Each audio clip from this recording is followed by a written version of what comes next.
Alright, so before we actually get into this video, I just want to preface it by saying that I was having an extremely bad day when I said this paper. So if you find it extremely challenging, that's why. Let's just hope that the guy at Cambridge who said your paper was having a better day than me. But yeah, as the title suggests, I'm going to be solving my Pure 1 October-November 2025 guest paper. So make sure to like the video, subscribe, and let's dive right in. All right, so number one, the coefficient of x cubed in the expansion of 4 plus kx to the 5 is 15 times the coefficient of x in the expansion of 2 plus 3kx to the 4. Find the value of the positive constant, k. Okay, so we're told that the coefficient of x cubed from this expansion is going to be 15 times the coefficient of x from this expansion.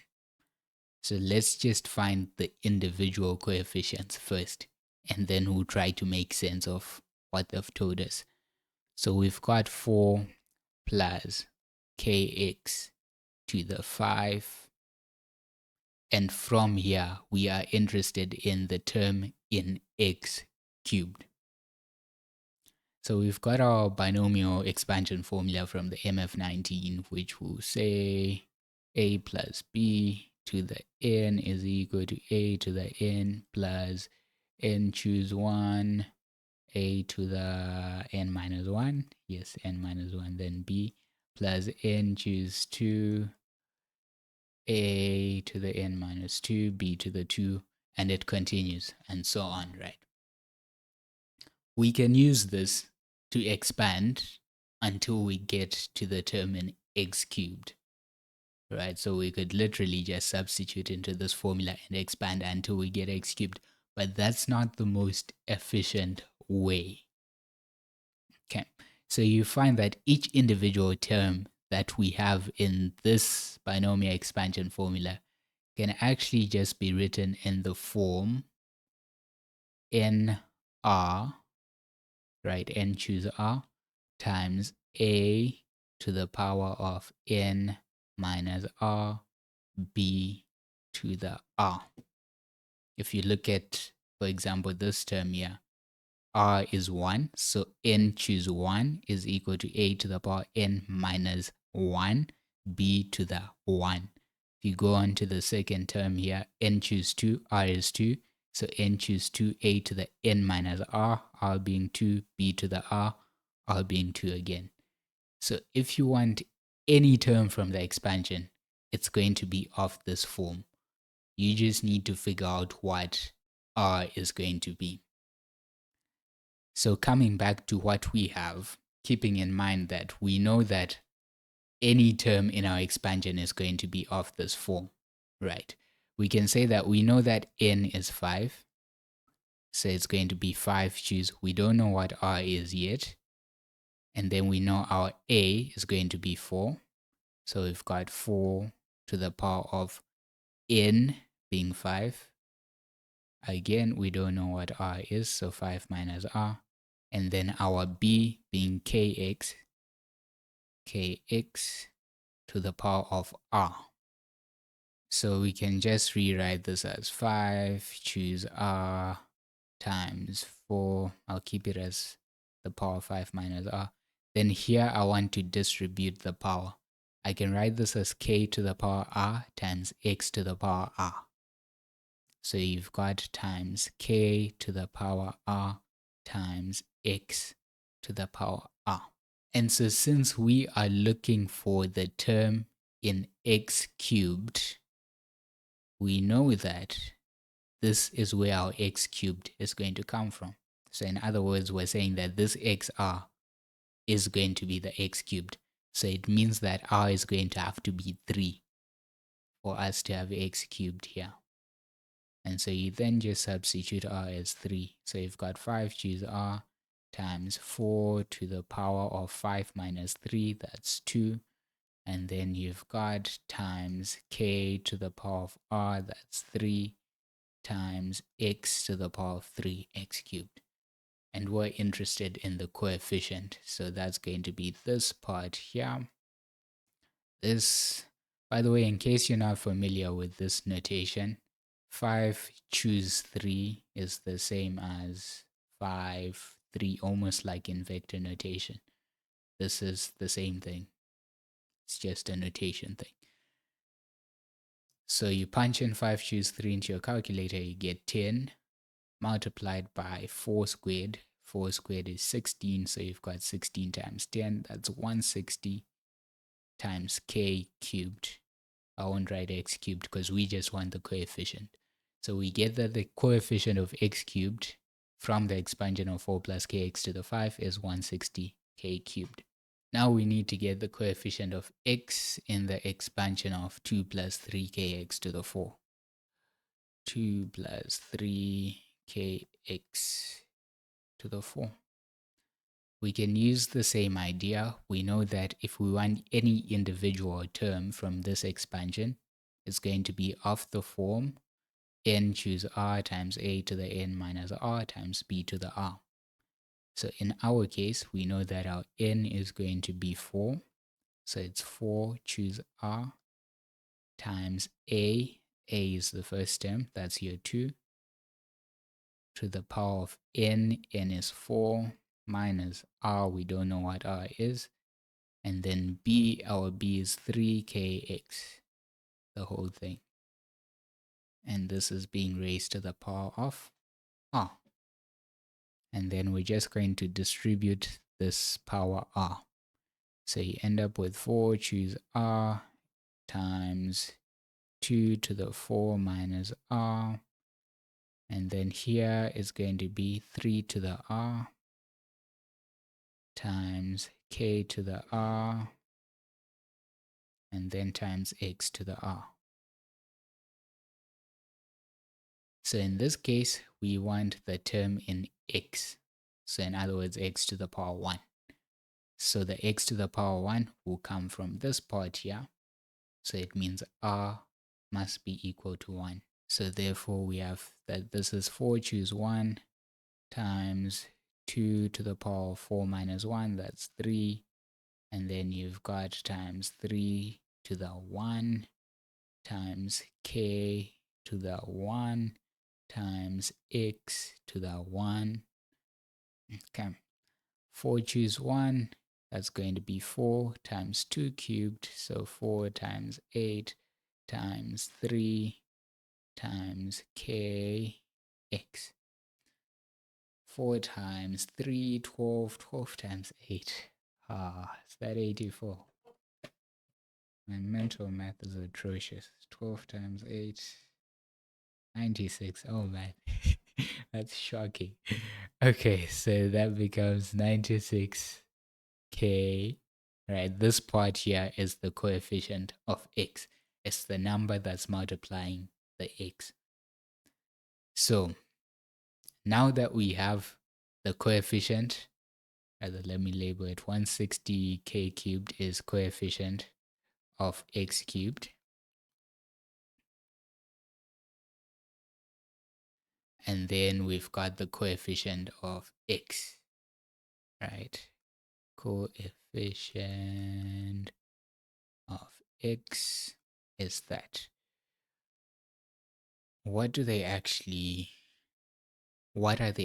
trying to tell us?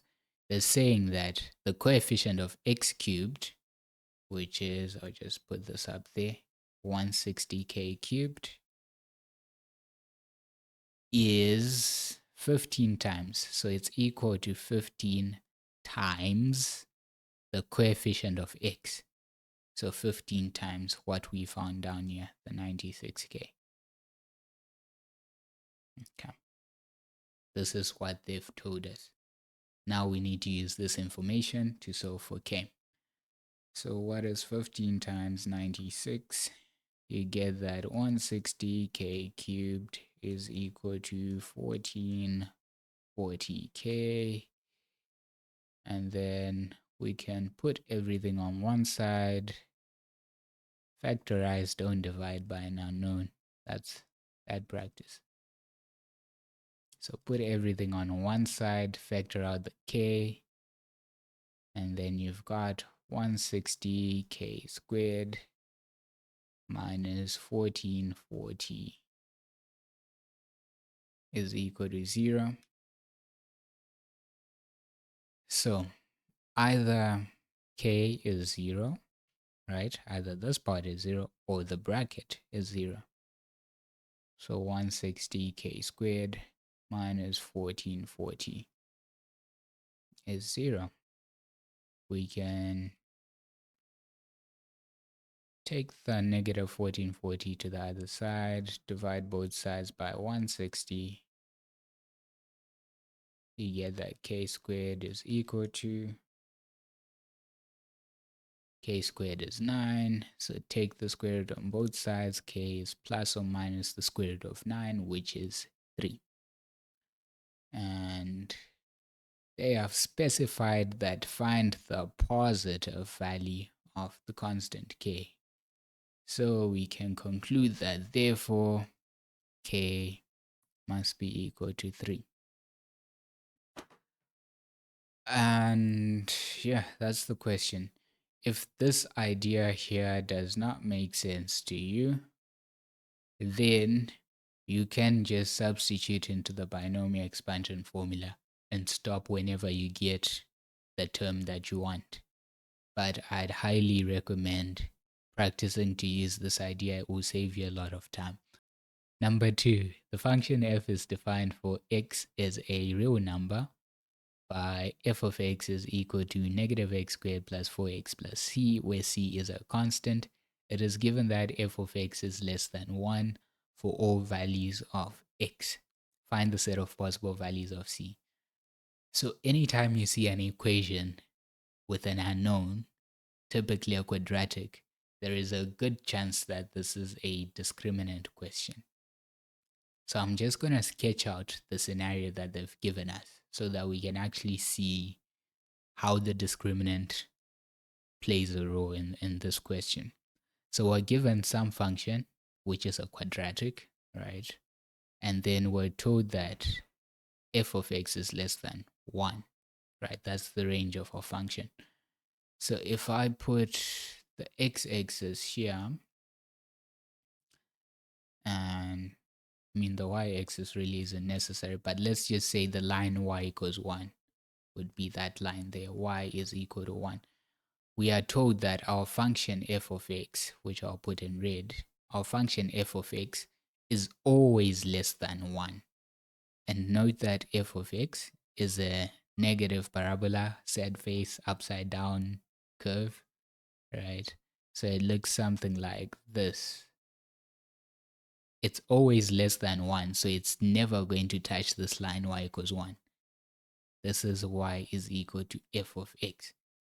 So we can tell that the line y equals f of x and the line y equals 1 will never intersect each other. In other words, if these two equations were to be equated together, then they would have no real solutions because they do not intersect. Okay. So we know already that b squared minus 4ac is less than 0 because these two equations have no real roots. They have no points of intersection. So that's the idea we're going to use. So you take your f of x, negative x squared plus 4x plus c, and you're going to equate it to y equals 1. So this should be equal to 1. And then move everything on one side. I want to work with a positive quadratic, so I'm just going to move everything to the right hand side. So x squared minus 4x minus c plus 1 is equal to 0. And then from here we can figure out what a, b, and c should be, right? So a, that's the coefficient on x squared, that's 1. Our b, that's the coefficient on x, that's negative 4. And our c is the constant, so it's this part here, negative c plus 1. It's a bit weird to write because c is equal to minus c plus 1. I'll just use d here in my discriminant just so that we're not making it weird. So d is equal to minus c plus 1. And then just substitute into the discriminant. So now you've got negative 4 squared, right, b squared, minus 4a, a being 1, and then c, or d in this case, negative c plus 1, and this should be less than 0. So less than 0. 4 squared, that's 16, minus 4 times negative c plus 1. This is less than 0. So let's expand our bracket. That's going to be a positive, right? Because if you multiply minus 4 by minus c, you get positive 4c, and then minus 4 times 1, that's minus 4, and this is less than 0. So you've got 4c, 16 minus 4, that's positive 12, less than 0. So you get, we can divide through by 4. So we've got c plus 12 divided by 4, that's going to be 3, is less than 0. So you get that c has to be less than negative 3, and that there is our final answer. Those are the set of possible values of c that satisfy the conditions we're given above. Number 3. The sum Sn of the first n terms of an arithmetic progression is given by Sn is equal to 2n squared plus 5n. The pth term in the progression is less than 600. Find the largest possible value of p. Okay, so this question initially on the surface looks challenging, but this is a very, very, very easy question as long as you understand what this means and what this sentence they've given you means. It's very, very straightforward. So here we know we're dealing with an arithmetic progression, right? So something of the form, if it started with 2, you add 2, you get 4, you add 2, you get 6, you add 2, you get 8. So something that's governed by a common difference. We're adding 2 to get to the next term, right? That's what we're looking at, an arithmetic progression. So we're given the sum of first n terms formula. So if we just do S1, this is the sum of the first term. So it gives us what our first term is. So S1 is going to be 2 times 1 squared plus 5 times 1. S1 is equal to, that's just 2 plus 5, so that's 7. And then we need to know what the common difference is for our arithmetic progression. Because for now, all we know is that our first term is 7. So what we can do using this function they've given us is to find the sum of the first two terms. So that becomes 2 times 2 squared plus 5 times 2. And so we've got 2 squared, that's 4 times 2, that's 8, plus 5 times 2, which is 10 plus 8, so 18. So we now know that if we take the first two terms and add them together, we get 18. But we want to know the common difference. So we need to know what the second term is first. We know that the first term, u1, is 7 from here. And then we know that the first term plus the second term is equal to 18. So the second term must be equal to 18 minus u1. So the second term is 18 minus 7. And so you get that your second term becomes, that's 11. So this here, the next term would be 11. And so the difference here is 4. So if we're to continue, we know that the next term after this should be 11 plus 4, 15, add 4, 19, add 4, 23, and so on. It will continue on like that. Now they're telling us that the pth term in the progression is less than 600. So they're saying that the term in position P is less than 600. So this is the term in the first position, term in the second position, third position, fourth position, fifth position. They're saying that the term in the pth position is less than 600. Okay. So in other words, UP is less than 600. And so for this, we can use our nth term formula. We go to our MF19, we get that for an arithmetic progression, the nth term is equal to a plus n minus 1 d. And just substitute, we want UP.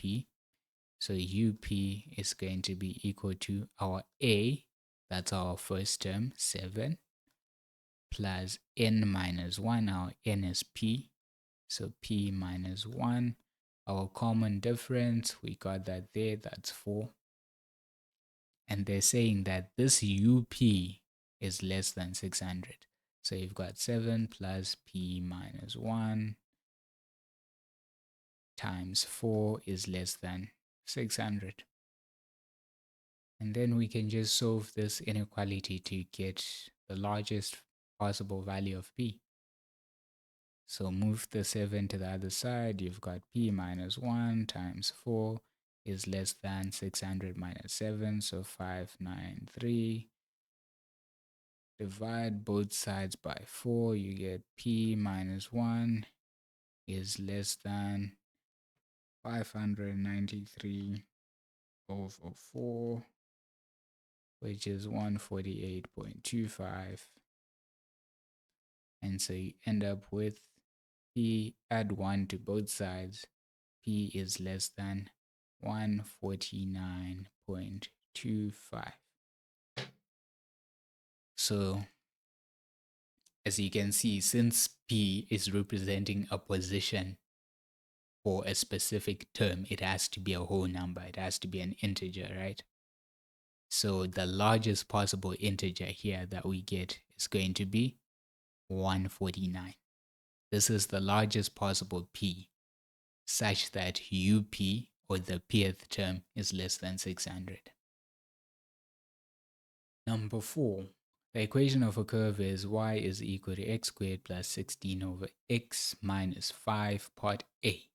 Find the coordinates of the stationary point. So anytime you see stationary point, the first thing that should come to your mind is that dy dx is equal to 0. I don't care what you do after that, but the first thing you should think is this. Okay. So obviously this then pushes you to differentiate. So if you don't know where you're going, you know that dy dx has to be 0. So just find dy dx. You get marks for that. So we're going to do that. We've got y is equal to x squared. So here we actually want to bring the x up to the numerator so that we can differentiate it, because we can't differentiate it whilst it's down there. So this becomes 16x to the minus 1, and then can't see the sign on the 5 now. Minus 5. So dy dx, differentiate the x squared, bring down the 2x, subtract 1 from the power, so it becomes 1. And then here, bring down the minus 1. We've got the 16 still there. X, subtract 1 from the power, minus 1, that's minus 2. And then if you differentiate a constant, it becomes 0. So this here is our dy dx. Let's just clean it up a bit. Dy dx is equal to 2x minus 16. I'm going to put this back down to the denominator.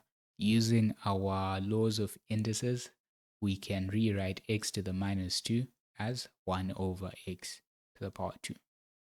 Okay, so this is now our dy dx. And the idea we want to use is dy dx is equal to 0, because we are dealing with a stationary point. So you equate this to 0, 2x minus 16 over x squared is equal to 0. And get rid of your denominator. So multiply through by x squared. You get 2x cubed minus 16 is 0.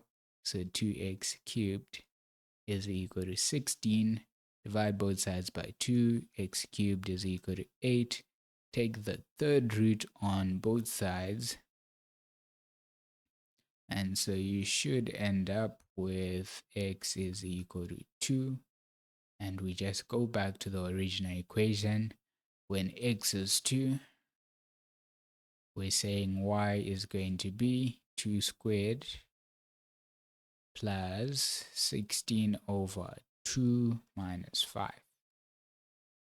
So 16 over 2, that's 8 plus 2 squared, which is 4. 8 plus 4, 12 minus 5, 7. So you get that y equals 7.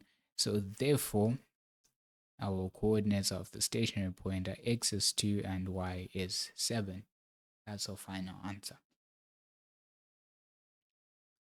Part B, determine the nature of the stationary point. To determine the nature of the stationary point, we need to first find the second derivative, because that's the one that gives us information about the nature of our delightful point. Okay, so the second derivative, that's just differentiating the first derivative. So we have that dy dx is equal to 2x, and again bring this x squared back to the top. So minus 16x to the minus 2. So we want d squared y dx squared is equal to, differentiate 2x, you get a 2. And then here I've got minus 16, bring down the power. So bring down the minus 2, x to the, subtract 1 from the power, minus 2 minus 1, that's minus 3. So our second derivative is, that's 2 minus 16 times minus 2 plus 32 x to the minus 3. Rather, let's put that in the denominator, so x to the power 3. And then we know that our stationary point is when x is equal to 2. So we can evaluate our second derivative when x is 2. So at x is 2, our second derivative is going to be 2 plus 32 over 2 cubed. So 2 cubed is 8, so 32 over 8, that's going to be 4. 4 plus 2, that's 6. So we can say that, therefore, since our second derivative, d squared y dx squared, is equal to 6, which is greater than 0, the point 2, 7 is a minimum point. Minimum point. If our second derivative was negative, then we'd have a maximum point. But make sure to include this conclusion at the end. Because remember, the whole reason we found the second derivative is so that we can figure out what the nature is. So we need to make the argument of why are we saying that this is a minimum point? Because we found that our second derivative is 6, which is greater than 0. Okay, so there was a problem with question number 5. I had to go fix that, and now I'm back. So back to work. Number 5, part A. Prove the identity 9 sine squared theta minus 7 over 2 minus 2 sine squared theta plus sine theta cos theta is identical to 2 tan squared theta minus 7 over tan theta plus 2. Okay, so in this case, it probably makes more sense for us to work from the right hand side, moving to the left hand side. Because we can break down tan theta, using the identity tan theta is the same as sine theta over cos theta. So if we start with the right hand side, we can start with 2 tan squared theta minus 7 over tan theta plus 2, and we're going to use this identity. Wherever there's tan theta, replace it with sine theta over cos theta. So now we've got 2. This is tan squared theta, so it will become sine squared theta over cos squared theta. So that's sine squared theta over cos squared theta minus the 7. And this here is all over. Again, there's a tan theta, so that becomes sine theta over cos theta plus the 2. And now if we look at just the numerator alone, we want to put this over one denominator. So we want to combine these two terms. So our common denominator there is going to be the cos squared theta. So you've got your cos squared theta there, and we've got 2 sine squared theta. 2 sine squared theta minus 7 is the same as minus 7 over 1. So 1 into cos squared theta, that's cos squared theta, times minus 7, you get minus 7 cos squared theta. And we want to do the same thing on the denominator. So we've got sine theta plus sine theta over cos theta plus 2. So we're going to put that over cos theta. And I'm actually going to write this side by side. So I'll use the division sign. Is divided by, we're putting this over cos theta. So we've got sine theta. And then the 2 is the same as 2 over 1. 1 into cos theta, that's cos theta, multiplied by 2. So plus 2 cosine theta. And then from grade 4, we know that if you've got a division sign, you can convert this to a multiplication sign. And that means you then have to invert that fraction. So that's what we're going to do. 2 sine squared theta minus 7 cos squared theta over cosine squared theta multiplied, so invert the fraction, cos theta over sine theta plus 2 cos theta. So that means we can cancel out a cos theta there, cancel out the power 2. And so now what we have in our numerator is just the 2 sine squared theta minus 7 cos squared theta. And then on the denominator, we've got, now this is just cos theta.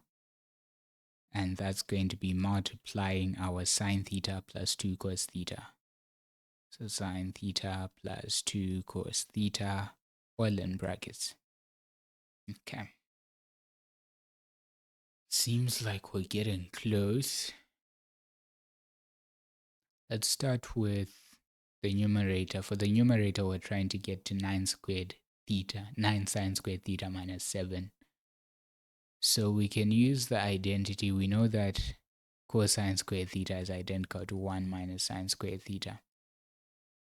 So in our numerator, we can tell that we only have sine squared theta, but in the one we currently have, we've got this cos squared theta, and we need to find a way to convert it to sine squared theta. And so that's why we're going to use this identity.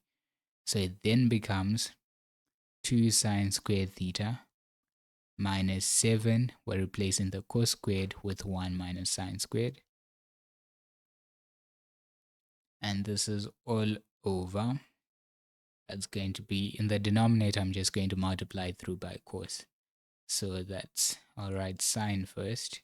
So sine theta times cos theta, that's sine theta cos theta. And then cos theta times 2 cos theta, that's plus 2 cos squared theta.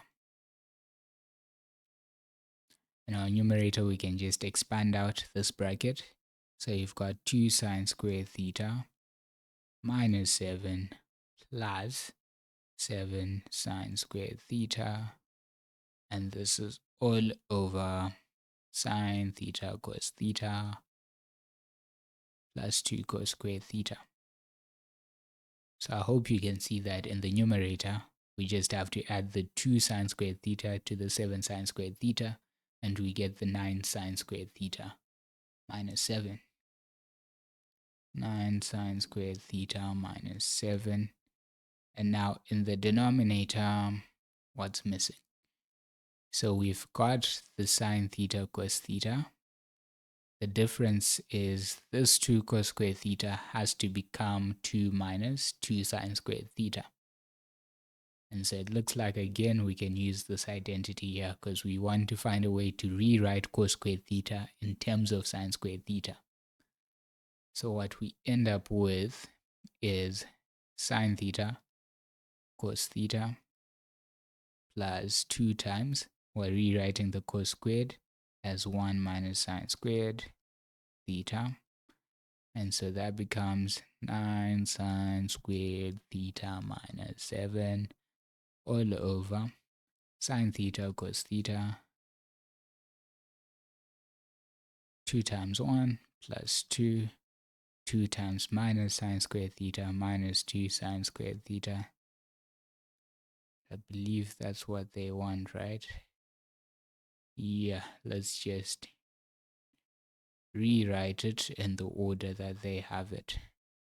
So this is 9 sine squared theta minus 7 all over 2 minus 2 sine squared theta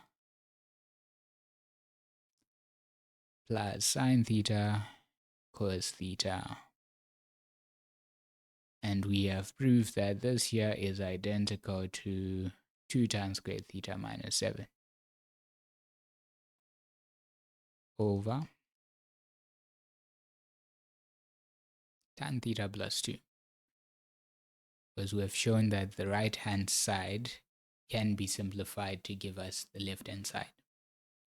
Alternatively, you could have worked from the left hand side and show that that builds up to the right hand side. Both ways work. It's just easier to break down tan into sine and cos. And then the part B, hence solve the equation 9 sine squared theta minus 7 over 2 minus 2 sine squared theta plus sine theta cos theta is equal to 4 tan theta minus 1 for theta is between 0 degrees and 180 degrees. First thing, make sure your calculator is in degrees because you can see that the interval they've given us here is in degrees. So don't work in radians. And then here it's easier for us to rewrite this in terms of what we learned from part A. From part A, we learned that this left-hand side can be written as 2 tan squared theta minus 7 over tan theta plus 2. So instead of starting with this left-hand side and trying to simplify it as much as we can, we've already proved that it can just be simplified to 2 tan squared theta minus 7 over tan theta plus 2. So we can start there and say that we've got 2 tan squared theta minus 7 over tan theta plus 2. So that's this part here.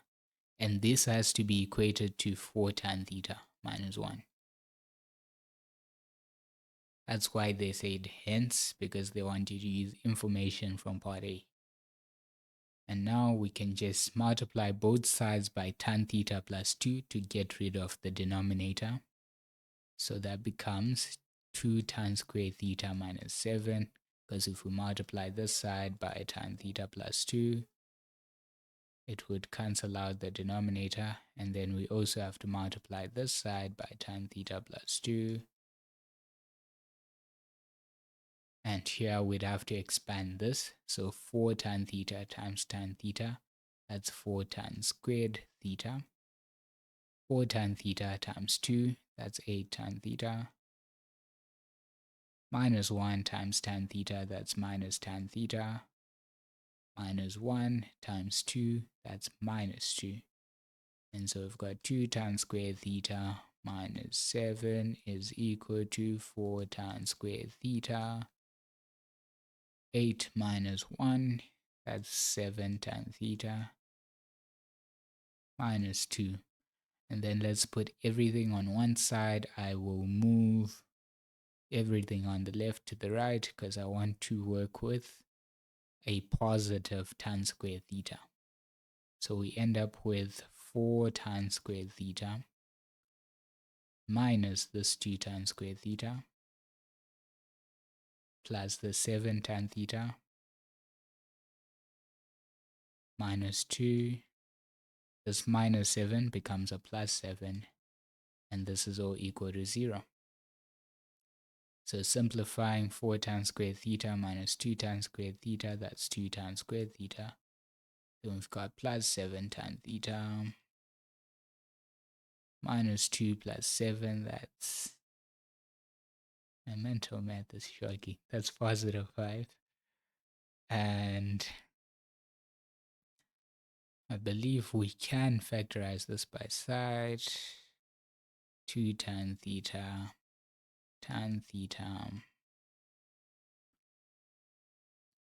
So here we want, if I multiply this number by whatever I put here and then add it to this number times this, I should get my 7 tan theta.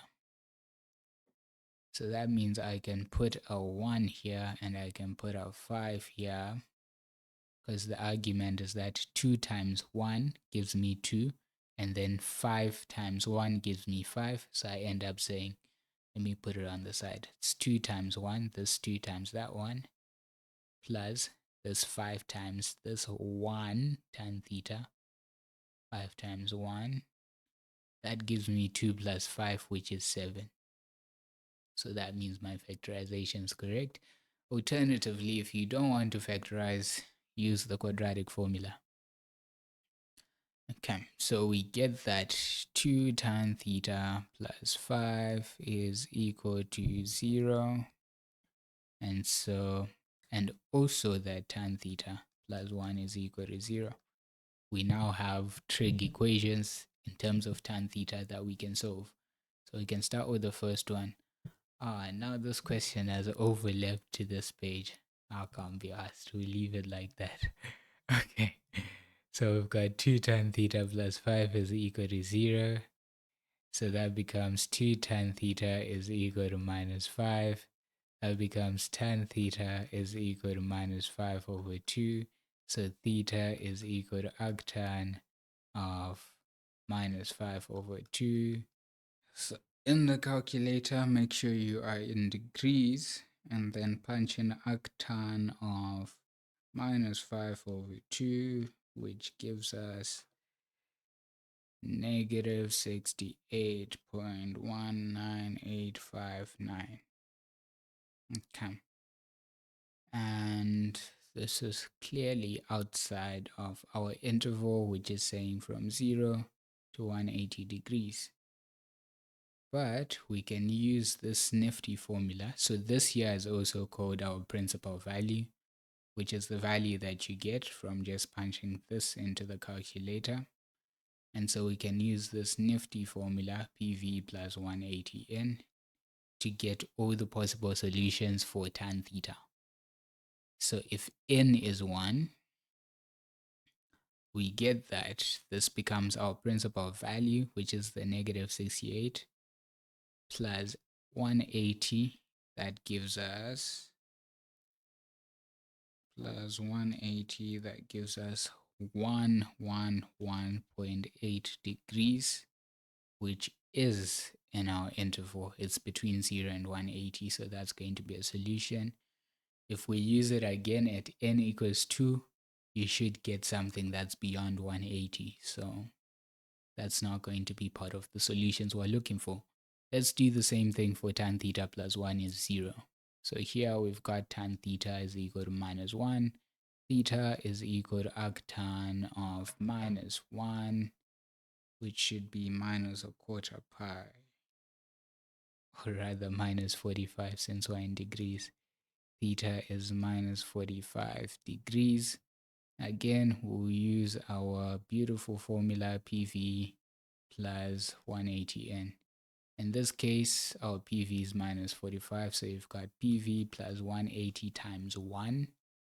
Let me drag it in line with where I said n is 1. So if n is 1, we've got PV plus 180, so that's minus 45 degrees plus 180 degrees, and that gives us 135 degrees. And so we get that our two solutions here are going to be theta is equal to either 111.8 degrees or 135 degrees, and that will be our final answer. All right, number 6. Yeah, just ignore the formatting error. Number 6 is supposed to start on this page, but doesn't matter. Points A, 4, 9, and B lie on a circle with center 5, 1. The line AB has equation 3x plus 2y is equal to 30. Okay. So we are looking at some circle. That is not a circle. We're looking at a circle. Oh man. There we go. We're looking at a circle with center 5, 1. And then we're told on this circle, on the circumference of this circle, we've got a point A, which is going to be 4, 9. So A will probably be somewhere here with coordinates 4, 9. And then we also have a point B such that, well, we know point B is on the circle as well. So maybe let's just put B here. And we don't know what these coordinates are, call that XY. But we know that the line through AB, or rather the line AB, this line here, let me put it in red. The line AB has the equation 3x plus 2y is equal to 30. Okay. And we need to find the coordinates of B. So I hope you can see that B represents a point of intersection between the red line and the blue circle. So anytime you need to find the coordinates of a point of intersection, you're solving equations simultaneously. So in this case, B is a point of intersection between the line and the circle. So I need the equation of the circle and I need the equation of the line, and I solve those two simultaneously. The line we already have. The curve we need. The line we already have. The circle we need to find its equation. So we know that the equation of a circle can always be written in the form x minus a squared plus y minus b squared is equal to r squared, where the points a, b represent the center of the circle and r is radius of the circle. Okay. So in our case, we know that AB is going to be 5, 1. We need to figure out what our radius is. So the radius is the distance from the center of the circle to any point on the circumference. So a radius would be this distance here from the center to A. So we can find that using the formula for distance between 2 points, which is the square root of x1 minus x2 squared plus y1 minus y2 squared. So in our case, it's 5 minus 4 squared plus 1 minus 9 squared r. Then we punch that into the calculator. That's the square root of 5 minus 4 squared plus 1 minus 9 squared, and that gives us the square root of 65. And so now we have everything we need. It becomes x minus a is 5 squared, plus y minus b is 1 squared, is equal to r squared. R is root 65, so r squared would be just 65. So this is the equation of our circle. Now that we have the equation of the circle, we just solve this simultaneously with the equation of the line. So the equation of the line is 3x plus 2y is 30. And here, let's make y subject of the formula. Rather, let's do it step by step. So 2y, take the 3x to the right hand side. 30 minus 3x. Divide both sides by 2. And you end up with y is equal to 30 over 2. That's 15 minus 3 over 2x. And we substitute into the equation of the circle. So now we've got x minus 5 squared plus, we're replacing y with 15 minus 3 over 2x. 15 minus 3 over 2x minus 1, and this is all squared, is equal to 65. So I've got x minus 5 squared plus, here I want to simplify 15 minus 1, that's 14, minus the 3 over 2x squared is equal to 65. And now let's just expand. So square the x, that's x squared, 2 times x times minus 5, that's minus 10x, minus 5 squared, that's positive 25. And then we'll do the same for this bracket here. So square the 14. 14 squared is 196. And then we've got 2 times 14, which is 28, times minus 3 over 2.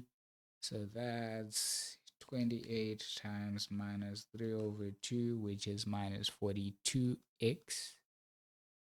And then square the minus 3 over 2x.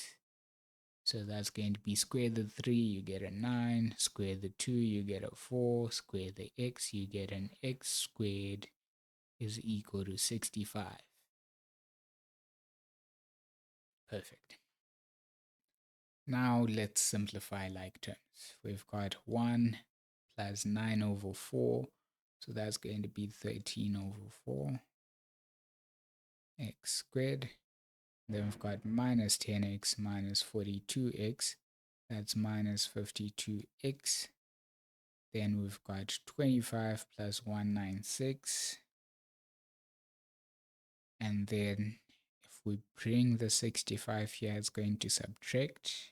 So minus 65, end up with plus 156 is equal to 0. And multiply through by 4 to get rid of this denominator here. So you end up with 13x squared minus 52, not 52. We want 52 times 4. So minus 208x, and then 156 times 4 plus 624 is equal to 0. Okay. Just gonna check if this equation is divisible by 13. It looks like it's going to be divisible by 13. Yes, it is divisible by 13. So divide through by 13, you get x squared minus 208 divided by 13, that's 16x. And then 624 divided by 13, that's 48. So plus 48 is equal to 0. And we should be able to factorize. Whether we can or not is another story.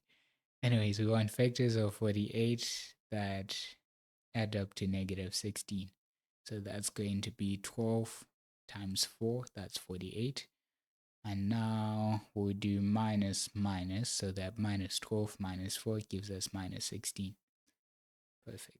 So either x is 12 or x is 4. Coming back to our diagram here, we know that x is 4 gives point A. So at point B, x must be 12. We just need to figure out what y is. And to do that, we can substitute into this equation, or the equation of the circle if you prefer. But we had actually simplified that equation here. So we had it as y is equal to 15 minus 3 over 2x. So now at x is 12, you get that y is equal to 15 minus 3 over 2 times 12. That's 15 minus 3 over 2 times 12. That gives us negative 3. And so the coordinates of point B are 12 and minus 3 for 6 marks. Brilliant. Number 7. The 7 should be here, but oh well. The diagram shows. Now I'm laughing at the context of the question. It's about a moon. Why? You know. Okay, the diagram shows the outline of a waxing crescent moon formed by the major arc AB.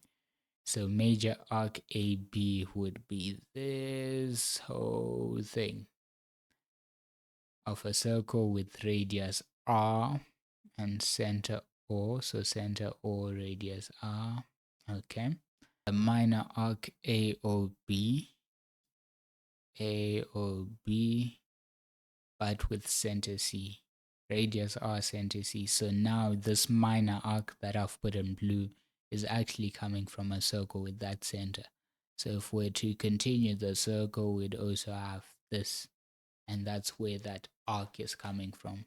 But again, the radius of this circle at center C is the same as the radius of the circle at center O. And the point C lies on the circle at center O. So C lies on the circumference of the circle at center O. The thickness of the moon can be neglected, and the shape is modeled as a 2D region bounded by the two arcs. Okay, that's fine. So we're just looking at a circle, or essentially two circles. There's nothing 3D, it is all strictly 2D. Then part A says, given that angle ACB is m pi radians, angle ACB, so that will be this angle here, is m pi radians, state the value of m. Okay. So if I'm to draw a line from C to O there, we know that this distance has to be r, because this is the radius from circle its center O to its circumference. That's the radius, right? And so that means this distance is r. And so hopefully you can see that we've got this nice equilateral triangle here. And so this angle here, because this is an equilateral triangle, this angle has to be pi over 3. Because if you've got an equilateral triangle, all your angles are 60 degrees. So 60 degrees, 60 degrees, 60 degrees, which is the equivalent of pi over 3. So if we double that, that side is also pi over 3. So it is just pi over 3 plus pi over 3, which is going to be 2 over 3 pi. So it means that therefore m has to be 2 over 3. And then B goes on to say, state the perimeter of the outline of the waxing croissant moon in terms of pi and r. Okay. So the perimeter of this moon consists of the major arc AB, right? Major arc AB plus the minor arc AB. If I just clear things out, we've got plus minor arc AB.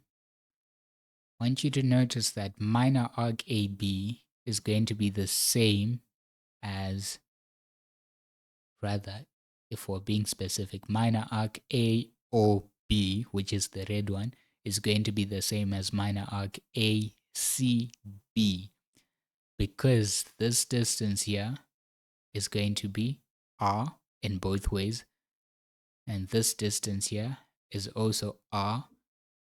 This distance here is going to have to be R as well, because it's from C to, because it's from center C to the circumference at point B, and we know that this circle with center C also has radius R. And then this we spoke about earlier as R, this also has to be R because it's coming from center O going to the circumference, right? So this angle here that we said is 2/3 pi radians is going to be the same as this angle here, because again we've got those equilateral triangles. And so what you end up with is that the arc length of minor arc AOB, which is that part there, the arc length there is just going to be equal to 2/3. Remember, arc length is r theta, right? So in this case, minor arc AOB is going to be 2/3 pi theta. But I want you to notice that because we've said this green arc that I've put is going to be the same as the blue arc, what just forms is a full circle. Right, it just completes the circle. That's why this is a 1-mark question. Because this here is the same as this part. So the perimeter of the moon becomes just a full circle. And so your answer or your perimeter is going to be 2 pi r, the perimeter of a circle. Alright, and then part C, find the area of the shaded outline of the waxing croissant moon, giving your answer in terms of pi, r, and root 3. Okay. Alright, so we need to come up with an expression to help us find our area. And so notice that I can form major sector A or B, which would be starting from O to A, going all the way around from A to B, and then from B going to O. And that would give me this whole region. But obviously I'm going to need to subtract these two parts here if I want the moon. So we can say that for starters, our area is going to be given by major sector, the area of major sector A or B, minus 2 times those small areas. We need to come up with an expression for that area there. If we look at this from the perspective of a circle with the center C, so this circle here with the center C, I can draw a sector like that. Right, there's my sector, and here we proved it in part A that my angle here has to be 2/3 pi, but I actually just want to get an expression for one of these segments because I know that they're going to have the same area, right? Because of the symmetry that we have here. So I know that this angle here is going to be pi by 3. And now I'm just interested in this area here. I need to come up with an expression for that. And to do that, I can just say that's going to be the area of sector. So from A to C to O. Sector A, C, O. Minus, if I subtract this triangle that's inside, ACO. That should leave me with the segment that I'm interested in. Triangle ACO. So that's going to be our expression for those segments. So 2 times this. And now let's actually put in letters and numbers. So if we start with major sector A or B, which is the big blue sector, right, I'll just draw it on the side as well, which, I mean, in no fairness, looks like a big Pac-Man, right? We know that this angle here has to be the same as that angle here, so it's 2/3 pi. 2/3 pi. And so this angle on the other side has to be 2 pi minus the 2/3 pi, which gives us 4/3 pi. Our radius, we know that our radius is r. And then the area of a sector is given by half r squared theta. And so here what we have is half r squared times theta, which is 4/3 pi. 4/3 pi. And we can simplify this. We've got half times 4/3. That gives us over 2. That looks like 2/3 pi r squared. Okay. So we've got 2/3 pi r squared for our major sector A or B, minus, now let's do the same but for the small sector. So I'm just going to draw this diagram on the side. And so we've got our pi shape, our pi, and it's coming from center C, going to O, going to A, and then we've got a line here. We are interested in getting an expression for that area. We know that our distance here is r, and then just by looking here, we have that this angle has to be pi over 3. And we've got 2 of these regions. So it's 2 multiplied by, so to get this area, we say it is going to be sector ACO minus the triangle inside. So the area of a sector is given by half r squared theta. Our radius is r, so it's still r squared. And then theta is this pi over 3 minus the area of the triangle inside. So here we want to use the formula half AB sine C, where you've got 2 sides and the angle between those sides. So we've got the side OC and the side AC. Those are our 2 sides, and we have the angle between them, which is pi over 3. So we've got minus, our sides are both r, so r squared, sine of the angle between them, which is pi over 3. And so let's simplify this. Got 2 times 1 over 2 times 3. That's going to be 1 over 6 pi r squared. And then there we've got minus half r squared sine pi over 3. Make sure you are back in radians. Sine pi over 3. That's root 3 over 2. So 2 times 1 over 6 pi r squared. And here we've got minus half times root 3 over 2. So that's root 3 over 4, and that's r squared. Multiplied through by 2. So 2 times 1 over 6, that gives us a third. That's pi r squared. And then minus 2 times root 3 over 4, that gives us root 3 over 2 r squared. Okay. So let's take that down. This is the area of our 2 segments.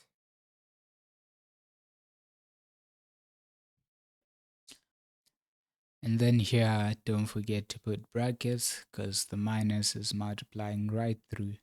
So I've got 2/3 pi r squared minus 1/3 pi r squared minus minus, so plus root 3 over 2, and this is r squared. Here we've got like terms because this is both in pi r squared, so we can say 2/3 minus 1/3, that gives us 1/3 pi r squared plus root 3 over 2 r squared.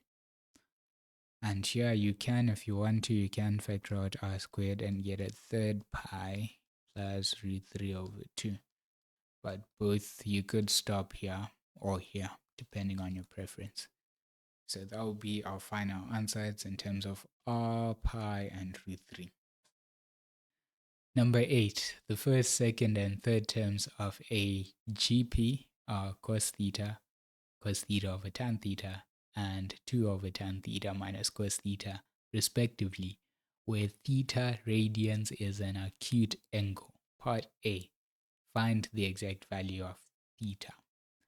Alright, so we're given a GP, geometric progression, that starts with cos theta, and then the second term is cos theta over tan theta,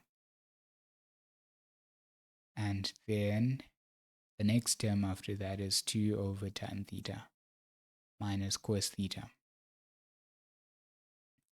So remember that a GP has a common ratio, which if you multiply the first number by that common ratio, you get that second term. Multiply the second term by the common ratio, you get the third term. So in other words, I can say to get the common ratio is going to be the second term divided by the first term. Because if I'm saying cos theta multiplied by r should give me cos theta over tan theta. Then r is just supposed to be cos theta over tan theta divided by my cos theta. Right? Which, let's simplify it, because why not? R is equal to cos theta over tan theta multiplied by, invert this cos theta over 1 to 1 over cos theta. So we can cancel out that. We get R has to be 1 over tan theta. And then alternatively, we're also saying that if I take cos theta over tan theta and I multiply this by my common ratio, I should get the next term, which is 2 over tan theta minus cos theta. And so if I have, let's maybe put this under one denominator first. I think that would make our lives much easier.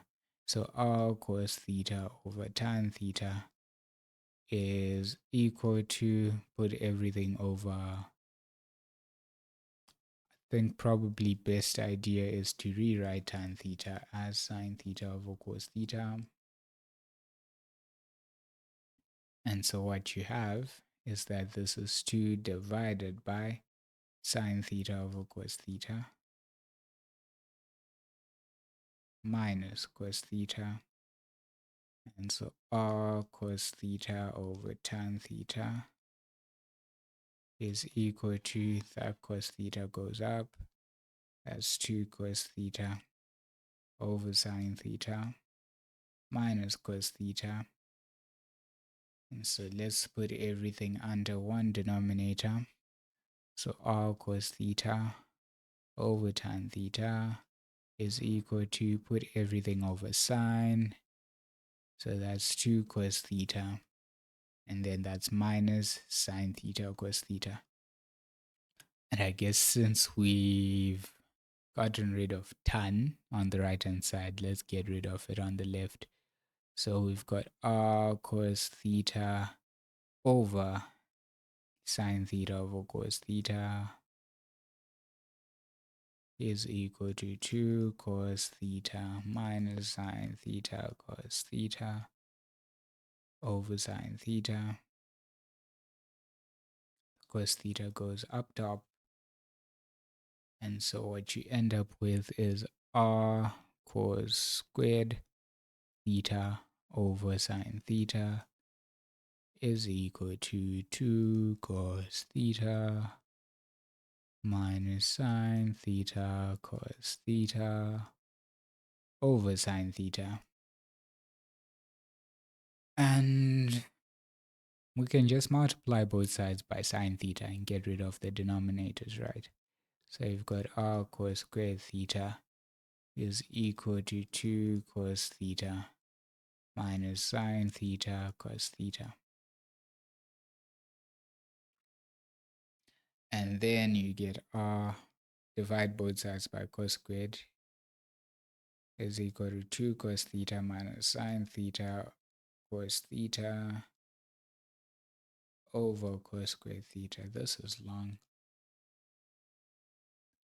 And if we take this to the side, you've got r is equal to, I can take out a cos on the numerator, so cos theta times 2 minus sine theta, and this is all being divided by cos squared theta.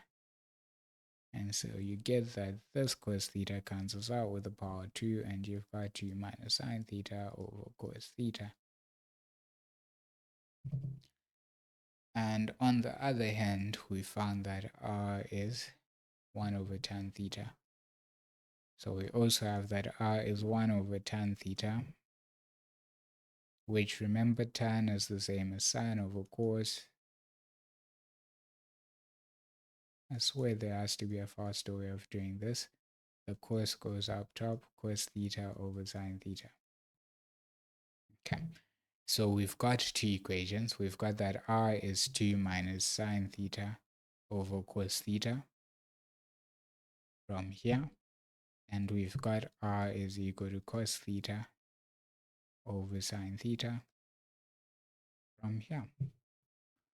And now we can solve our two equations simultaneously and get theta. So we just equate this to that. So we've got 2 minus sine theta over cos theta is equal to cos theta over sine theta. And then we can cross multiply. So the cos theta multiplies the cos theta times cos theta. And then the sine theta multiplies the 2 minus sine theta.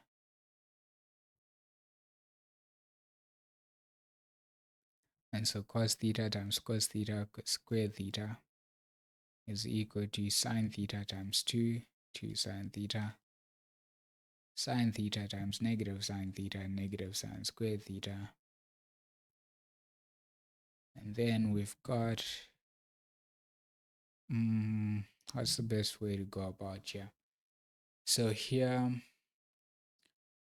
it's probably best to rewrite the square squared in terms of sine so that we can get a quadratic in sine theta, a hidden quadratic if you will. So we can use the identity cos squared theta is identical to 1 minus sine squared theta.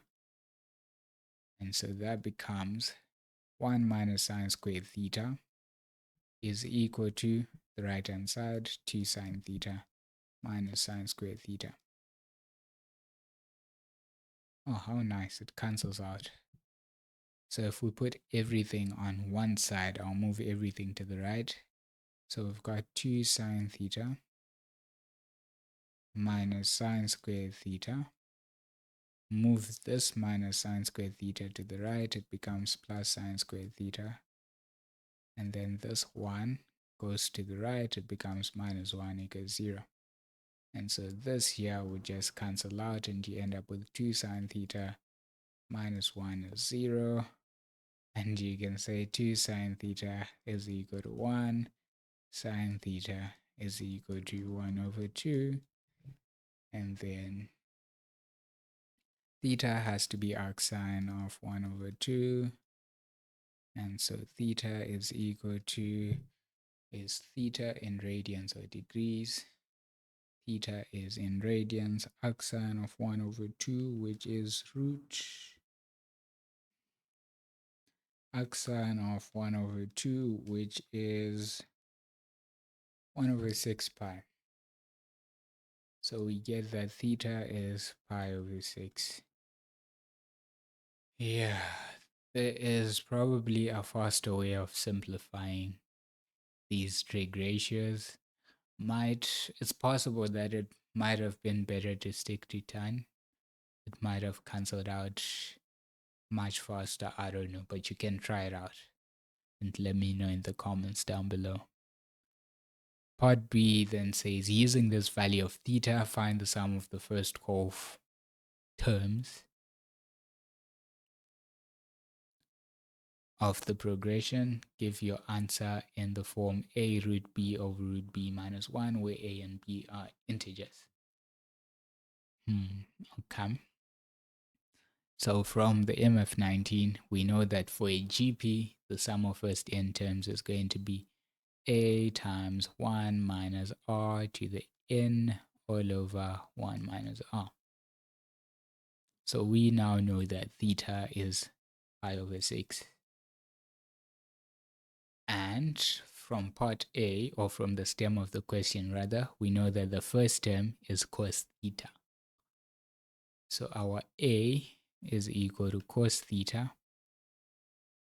But we know that theta is pi over 6, so this is cos pi over 6, which is equal to cosine of a sixth pi root 3 over 2.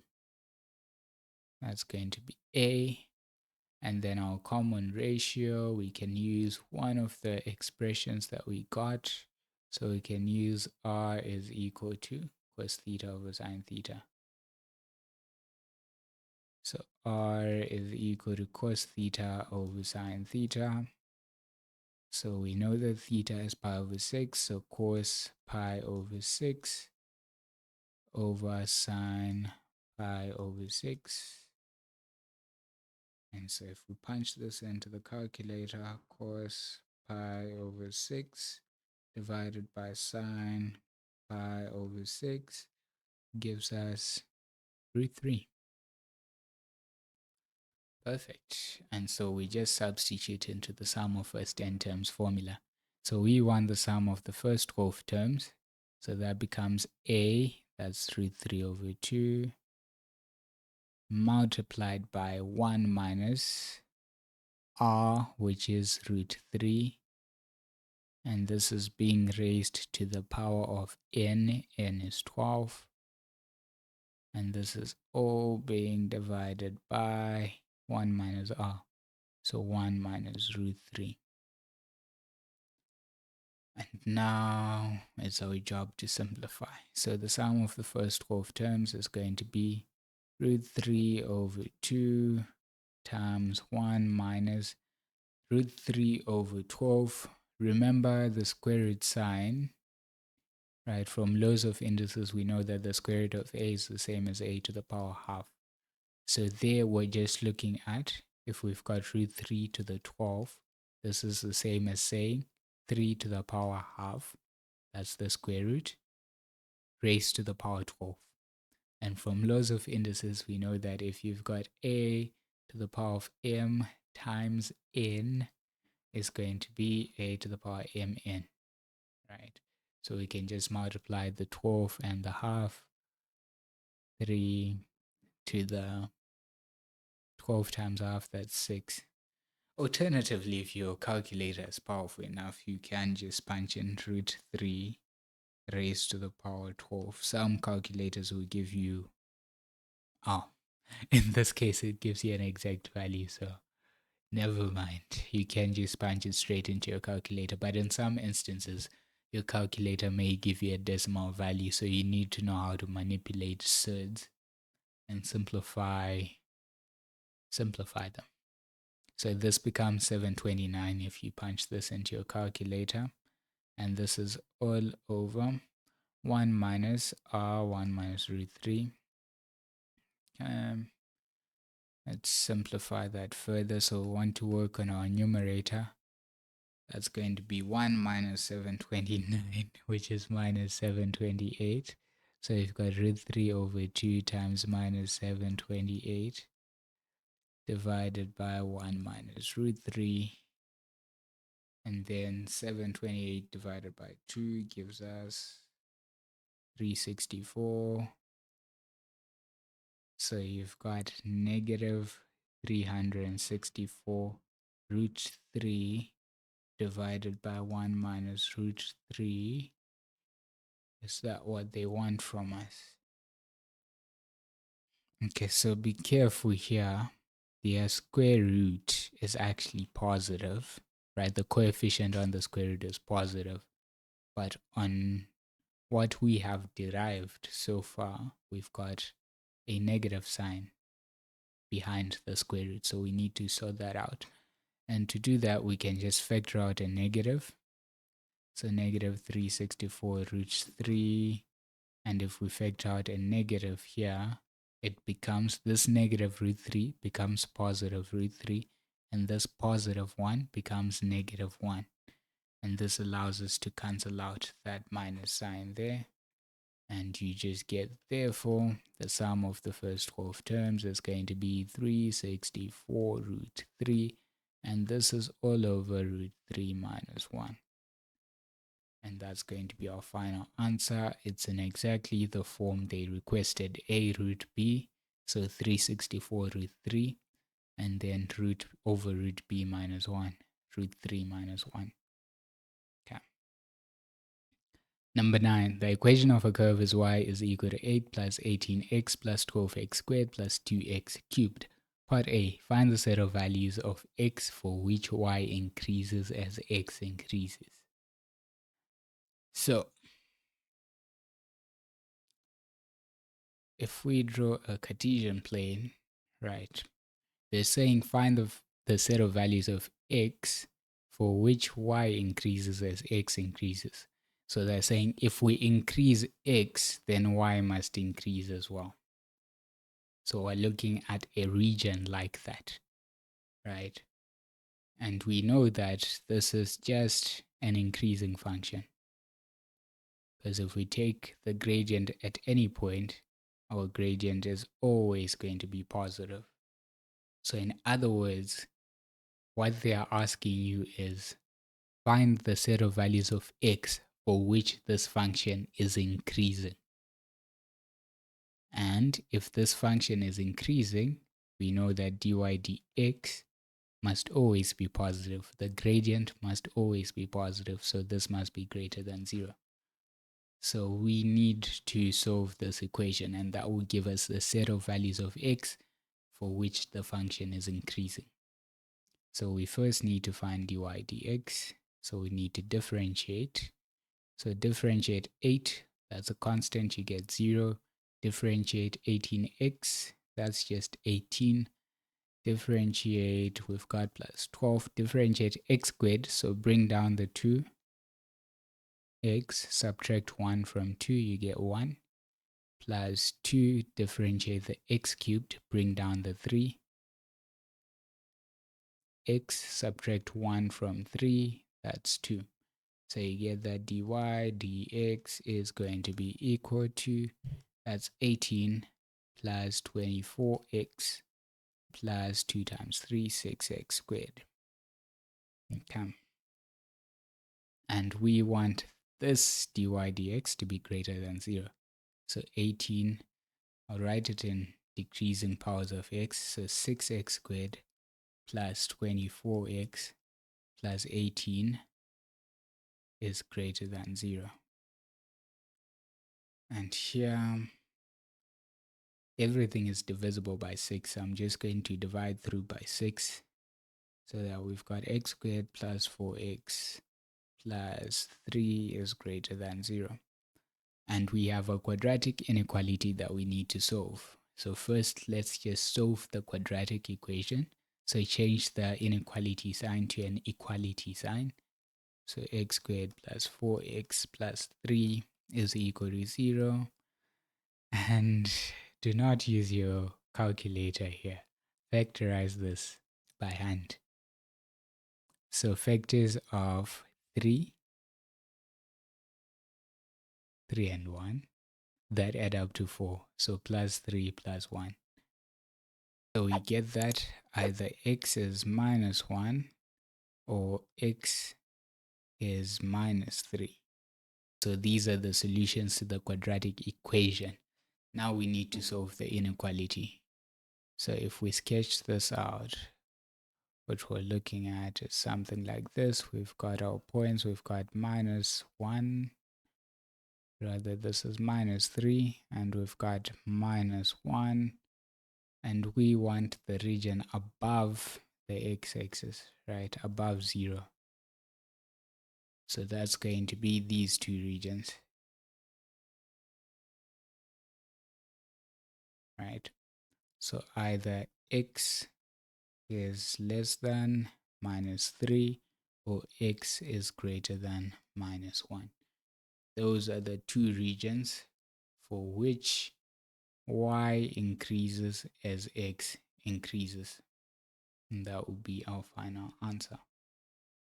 Part B. It is given that y is equal to k minus 6x is a tangent to the curve. Find the value of the constant k. So we know that we've got some curve. This is a cubic function. So our cubic function is going to look something like this, right? And don't worry too much about the shape. I just want to illustrate something. We're told that this line here is a tangent to the curve. So we're looking at something like this, right? It is tangent to the curve. And I can tell that the gradient of this tangent is minus 6. So in other words, dy dx is minus 6,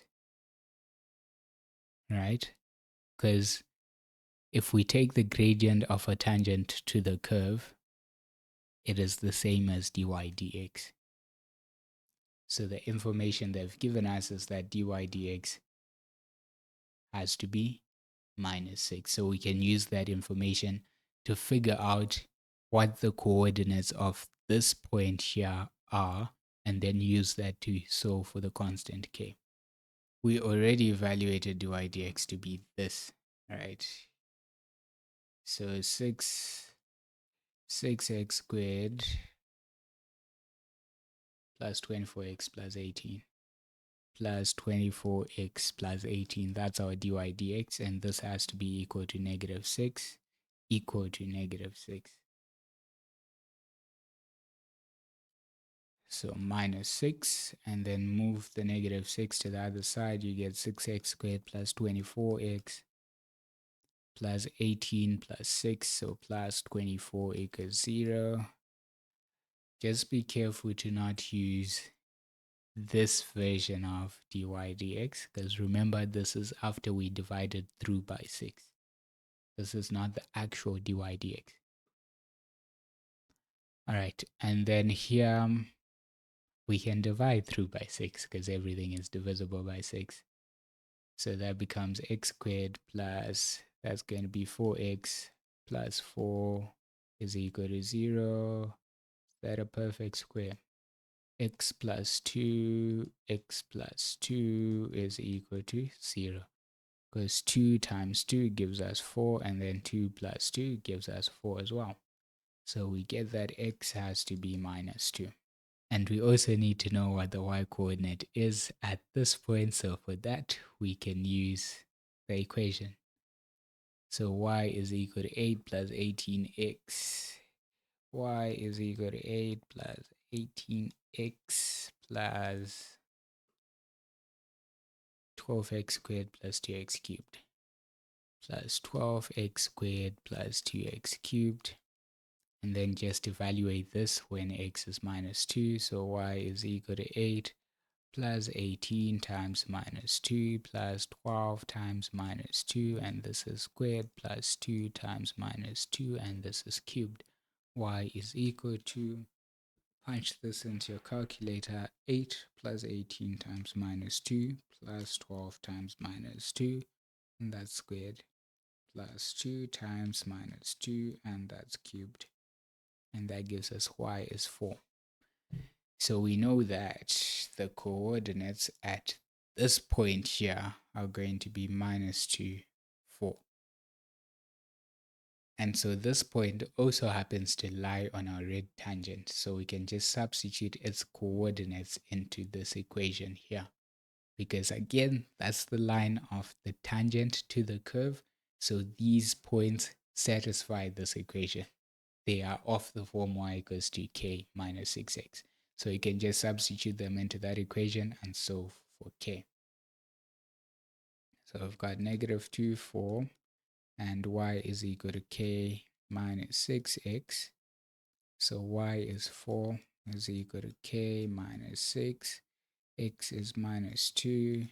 So you get that 4 is equal to k minus 6 times -2, that's plus 12. So k is going to be 4 minus 12, k is -8. They just wanted k, right? Yeah. So we can say, therefore, k is -8. And that is our final answer. Let's just ignore the fact that it's now night time and let's get on with the paper. This paper is long, man. Number 10. The diagram shows the curves with equations y is equal to x to the 5 minus 2x cubed plus 4, and y is equal to 2x to the 5 minus 3x to the 4 plus 4. Part A. Find the x coordinates of the points of intersection of the curves. Okay, so if you ever want points of intersection, you're going to have to solve simultaneously. So anytime you're looking for a point of intersection, create some form of simultaneous equations. So in this case, that's what we're going to do. We're going to take this equation and equate it to that and solve. So take the x to the 5 minus 2x cubed plus 4 is equal to, it's going to be 2x to the 5 minus 3x to the 4 plus 4. And then we're going to put everything on one side. In this case, I think I'll take all the terms on the left, move them to the right, because I want the term in x to the 5 to have a positive coefficient. So 2x to the 5, move this, it becomes negative x to the 5. And then we've got a negative 3x to the 4. Move this to the right, it becomes positive 2x to the 3. And then we've got, I'll write this plus 4 first. And then move this, it becomes negative 4. And this is all equal to 0. So simplifying like terms, 2x to the 5 minus x to the 5, that's x to the 5, minus 3x to the 4, plus 2x to the 3, and then 4 minus 4 cancels out. And this is all equal to 0. At this point, we can, everything is in terms of x, so we can factor out x, and actually we can factor out x cubed, right? So that we end up with, this here becomes 3 plus 2 to get to 5, so x to the power 2 minus 3 plus 1 to get to the 4th power, so 3x to the 1 plus, and then that's just exactly 2. This is equal to 0. So it's either x cubed is equal to 0, which would lead to x is 0, which is actually that point there. But that's not what we're interested. Well, actually, that will be part of the solution. So let's keep that in mind. Then we've got x squared minus 3x plus 2 is 0, coming from this bracket here.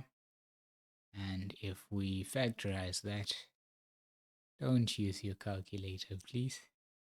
Factorize that by side. So 2 and 1, that's going to be minus and minus. So we're looking for factors of 2 that add up to minus 3. So minus 2 times minus 1 gives us 2, but minus 1 minus 2 gives us minus 3. And so here we get either x is 1 or x is 2. And they just want the x coordinates. So x is 0, x is 1, x is 2. So this point here would now be x is 1, and the other point, wherever it is, that point there would be when x is 2. Perfect. Part B, find the area of the shaded region. So area of the shaded region, that's just going to be the area under the curve on top minus the area under the curve on the bottom.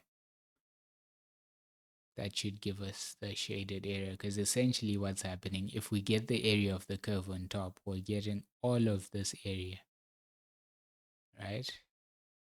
And we just need to get rid of the area under this curve, because if we get rid of this area here, it leaves us with the shaded region, which is exactly what we want.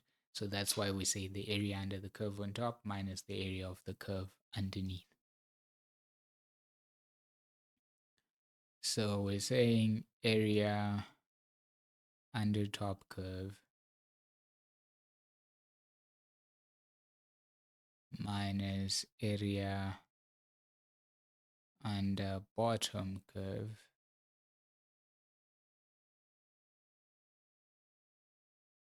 So that's going to be the integral from our limit. Where's this shaded region bounded? It's bounded between 1 and 2. So from 1 to 2. And the top curve has that equation. So x to the 5 minus 2x cubed plus 4 with respect to x minus area under the bottom curve. So the limits are the same, of 2x to the 5 minus 3x to the 4 plus 4 with respect to x.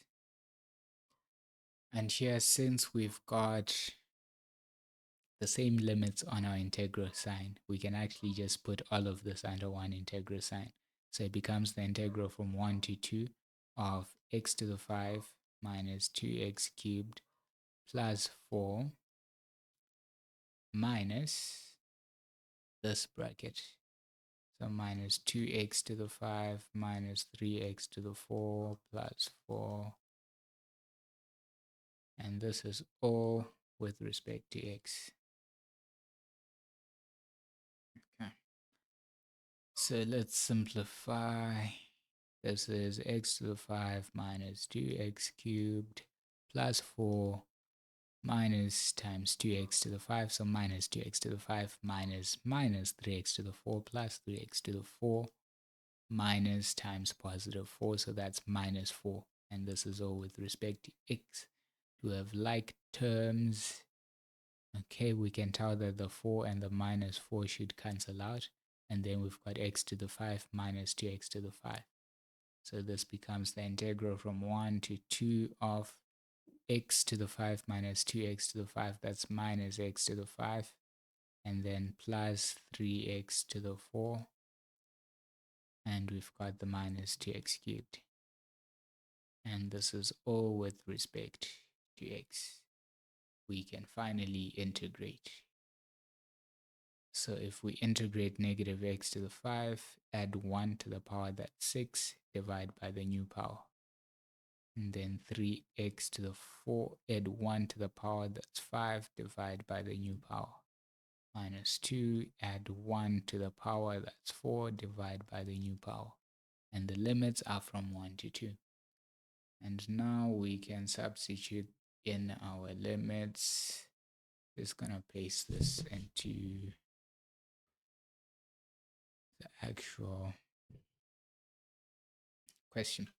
Now just substitute the limits in. So we'll start with x is 2, so that's minus 2 to the 6 over 6 plus 3 times 2 to the 5 over 5 minus 2 times 2 to the 4 over 4. Do the same for the lower limit. So that's from minus 1 to the 6 over 6 plus 3 times 1 to the 5 over 5 minus 2 times 1 to the 4 over 4. Okay. And then we can punch this into the calculator. I'll start with the upper limit. So minus 2 to the 6 over 6 plus 3 times 2 to the 5 over 5 minus 2 times 2 to the 4 over 4. That gives us 8 over 15 minus, let's do the lower limit. That's minus 1 to the 6 over 6 plus 3 times 1 to the 5 over 5 minus 2 times 1 to the 4 over 4, and that gives us minus 1 over 15. Be careful with the negative signs. So this becomes 8 plus 9 all over 15. So therefore the final answer has to be 9 over 15, which can be simplified, can't it? Oh, nice. 9 over 15 is the same as 3 over 5. Number 11. A curve is such that d squared y dx squared is equal to 12 over x to the 4 minus 4 over x cubed. It is given that the curve has a stationary point at 1, 5. Find the equation of the curve. 7 marks. Okay. So you're given the second derivative and you need to find the equation of the curve. So essentially what we need to do is to move from d squared y dx squared to dy dx, and then eventually to an expression for y, which is the equation of the curve. So to move from the second derivative to the first derivative, we have to integrate. And then to move from the first derivative to the actual equation of the curve, we have to integrate. So essentially, we have to integrate twice. That's why it's 7 marks. So let's do that. We'll start with d squared y dx squared is equal to 12x to the 4. I'll bring the, we can bring the x to the 4 up to the numerator, right? Using laws of indices, that becomes x to the negative 4. Minus 4 will do the same here. That becomes x to the negative 3. Just so that we can integrate this. And so now we want to integrate both sides with respect to x. So if you integrate the second derivative, you get the first derivative. And then if you integrate, we've got x to the minus 4, add 1 to the power. That becomes minus 4 plus 1, that's minus 3, divide by the new power. Then we've got minus 4x, add 1 to minus 3, that's minus 2, divide by minus 2. And then, importantly, anytime you integrate a definite integral, i.e. if you integrate and you don't have limits or bounds, then add a constant of integration. Okay, so we get that dy dx is equal to, that's minus 4x to the negative 3 plus, because minus 4 over minus 2, 2x to the negative 2 plus our constant of integration. Okay. Now we actually need to evaluate this constant of integration before moving on, because, well, I mean, it doesn't look very nice if we try to integrate this without evaluating the constant. So obviously we need information to be able to evaluate this constant. So the information we can use is that the curve has a stationary point at the point 1,5. So the first thing that should come to mind when you see that the curve has a stationary point is that dy dx is equal to 0. So we are told that dy dx is equal to 0 at the point 1,5. So we can use this information, substitute it in here, and then solve for c. So we know that dy dx is 0, is equal to negative 4. We know x at this point is 1. So 1 to the negative 3 plus 2 times 1 to the negative 2 plus c. And so we get 0 is equal to, this here is going to be minus 4 plus 2. So minus 2 plus c, so c must be equal to 2. So now we know that dy dx therefore has to be minus 4x to the minus 3 plus 2x to the minus 2 plus 2. And remember, our goal is to get to y, so we have to integrate this with respect to x. And so if you integrate dy dx with respect to x, you get y. And then if you integrate negative 4x to the minus 3, that's negative 4x, add 1 to the power, minus 3 plus 1, that's minus 2, divide by the new power. And then here add 1 to minus 2, you get minus 1, divide by the minus 1. Add 1 there, this is the same as x to the 0, so that becomes just 2x. And of course, anytime you integrate a definite integral, you get a constant of integration. I'll label it k this time. So y is equal to negative 4 over negative 2, that's positive 2x to the minus 2. Then 2 over minus 1, that's minus 2x to the minus 1, plus 2x, that's a lot of 2's, plus our constant of integration. And again, we need information to be able to evaluate this constant of integration. This time we know that we've got a point on the curve that has the coordinates 1, 5, so we can use that point to evaluate our constant of integration. So we know that y is 5, and then x is 1, minus 2, 1 to the minus 1, plus 2 times 1, plus k. So 5 is equal to 2 minus 2, that cancels out, so we've got 2 plus k. So k has to be 5 minus 2, so k has to be 3.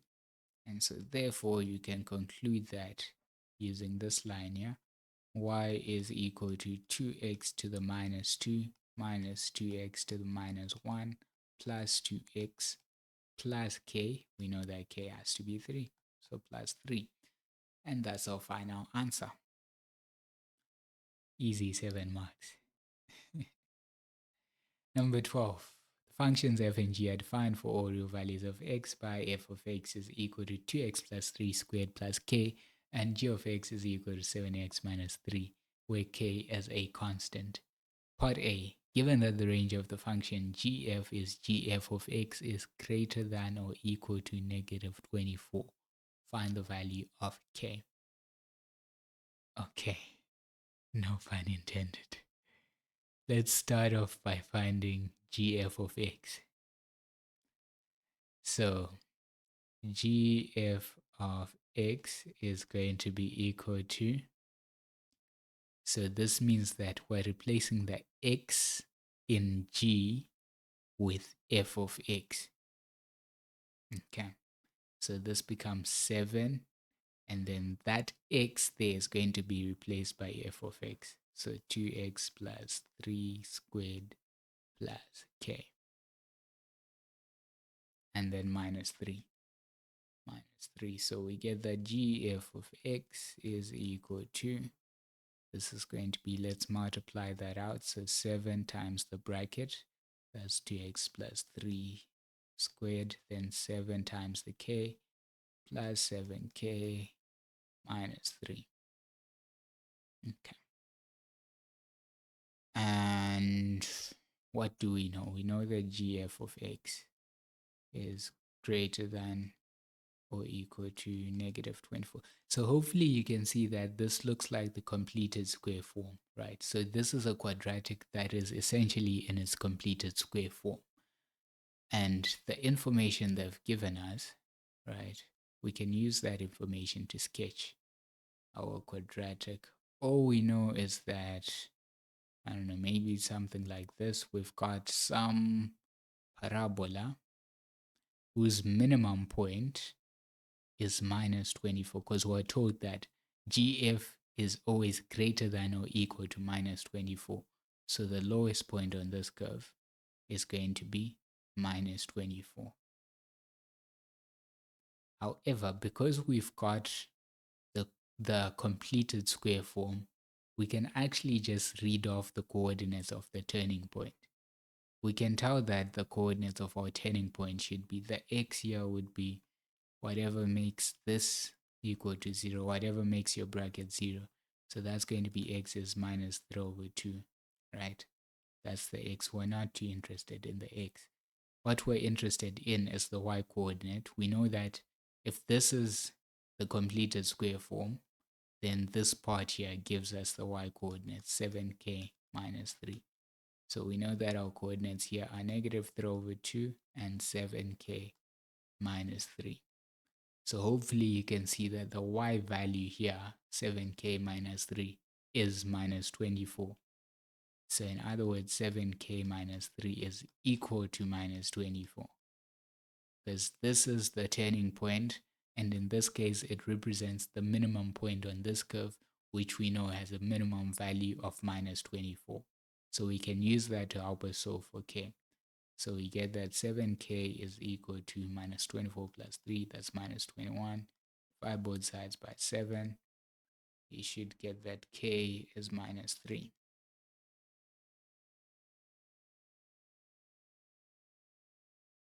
And then part B, for this value of k, determine the range of the function fg. So we need to find what fg is. So now we're going in the opposite direction. So we're saying every x in f of x is going to be replaced by this whole g function. So wherever you see an x, replace it with 7x minus 3. So what that means is fg of x, let's just zoom out for a second so we can see the whole thing. Fg of x is equal to, I'll use square brackets, 2, and then the x there is going to be 7x minus 3. 7x minus 3 then plus this 3, and we can close our square brackets, and this is squared plus k. Squared plus k, so they said for this value of k, so I can just write my plus k as minus 3. So we get that if g of x is equal to, that's going to be, multiply this out, that's 14x, this times that's minus 6 plus 3, still have my square brackets here, that's squared, that's minus 3. So if g of x has to be equal to, I'll convert them to round brackets, 14x minus 6 plus 3, that's going to be minus 3. And this is squared, minus 3. Perfect.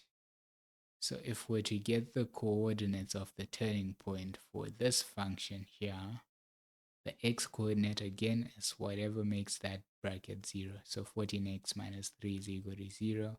So that's going to be x has to be 3 over 14. And then the y coordinate is just the part that's outside the bracket there. So the coordinates of our turning point here are 3 over 14 and minus 3.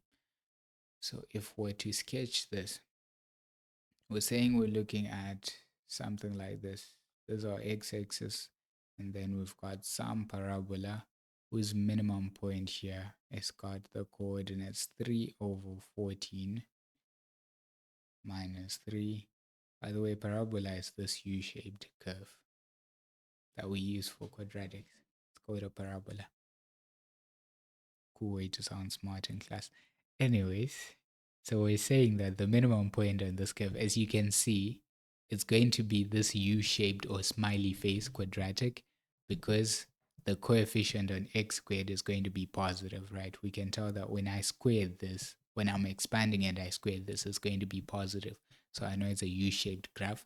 And because I found the turning point, that's going to be the minimum point on my graph here. So it means that my graph, if I was to put a y-axis, which would be somewhere here, y-axis, at this point here, we've got y is minus 3. And we can tell that our function will never have a y value that is smaller than minus 3. So we'll never have y values below minus 3. All our y values are going to be above minus 3. So with that in mind, we can say that our range is that our y values, fg of x, are always going to be greater or equal to minus 3, because that's the smallest value. Range, we're just asking for what are the possible y values that your function can take, and it can take all y values that are at least minus 3. Because if we keep going to the left, we know that it's increasing, going above minus 3. Again to the right, increasing, going above minus 3. Okay. And alternatively here, you can write it as y is greater than or equal to minus 3. But it's always best practice to write it with the actual function name here instead of y. But you get your marks for using y. Then part C says the function h is defined for all real values of x and is such that gh of x is 28x plus 60. Find an expression for g inverse of x and hence or otherwise find an expression for h of x. Okay, so let's start with the first part. They want us to find an expression for g inverse. What is g of x to start off with? So g of x is 7x minus 3. Let's start there. G of x is 7x minus 3. By the way, I know I leaned left, so I'm wondering if I'm actually off center in the camera portion, because the thing is I can't actually see the camera portion on my screen. It's being recorded in OBS, so I don't know where exactly I'm centered. So just going off of the camera lens, I think I'm a bit off, but oh well. And let me know if you like me showing my face in these video explanations, or you prefer the old style with just the paper and my handwriting. So yeah, if you don't like my face, you can let me know. But anyways, I digress. We need to find the inverse of this. So we're going to say let y equals 7x minus 3. And now our goal is to make x subject of the formula. So I'm going to move the minus 3 to the left so that we've got y plus 3 is equal to 7x. And then divide both sides by 7. So you get that x is equal to y plus 3 over 7. And so here we can say that g inverse of x is equal to x plus 3 over 7. And the idea we want to use to find h of x is kind of a fancy idea, but you may or may not have seen it before. It makes sense, but the idea is that if I take a function f of x, right, and I apply f inverse to f of x, I should just get x, right? Because the inverse function cancels out the operations of the original function. Right? It's like let's take a simple f of x to illustrate this. Let's say f of x is equal to x plus 2. So the original function f is just adding 2 to x. So the inverse function will do the opposite. It will subtract 2 from x. So f inverse of x is going to be x minus 2. So let's say I put in 3 into f of x. F of x is going to take my 3 and it's going to add 2 to it and spit out 5. And let's say I take this 5 and I put it into my inverse. F inverse is going to be f inverse of 5, rather. F inverse of 5 is going to take in this 5, subtract 2 from it, and spit out 3. So notice that we just end up where we started. So if you apply the inverse function on the original function, it cancels out and you just end up with whatever the input was.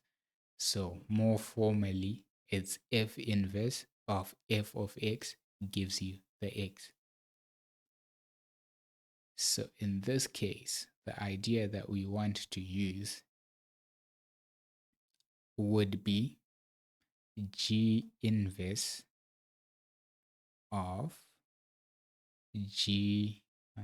let me keep that in red, of g h of x is equal to h. Let me put that in blue. H of x. So that g inverse will cancel out g. And we just remain with h of x. So that's the idea there. So we're going to put, we know what g inverse of x is, right? So we now want to evaluate g inverse of gh of x. We know gh of x is 28x plus 60. 28x plus 60. And we know this result is going to be equal to h of x. Okay. So that means wherever you see x in g inverse, replace it with 28x plus 60. Excuse me. So that becomes, this x becomes 28x plus 60. And then we've got plus 3. And then this is all over 7. This whole thing represents h of x. So we get that h of x is equal to, that's 28x plus 63 over 7. I don't know if you can see this, but h of x becomes 28x over 7. That's going to be 4x. And then 63 over 7, that's going to be 9. And so that becomes your h of x. Perfect. And that wraps up the guest paper as well. So, yeah, I hope you found this guest paper useful. If you did, it would mean the world to me if you could just leave a like and subscribe. You have no idea, it goes a long way. Just clicking that subscribe button helps more people out there see this video. And I get it, you might be out there thinking, let me not subscribe or let me not like so that my ops don't see this video and I get to pass along. But come on, bro. Come on. Just like the video and subscribe. And I wish you the very best in your exams.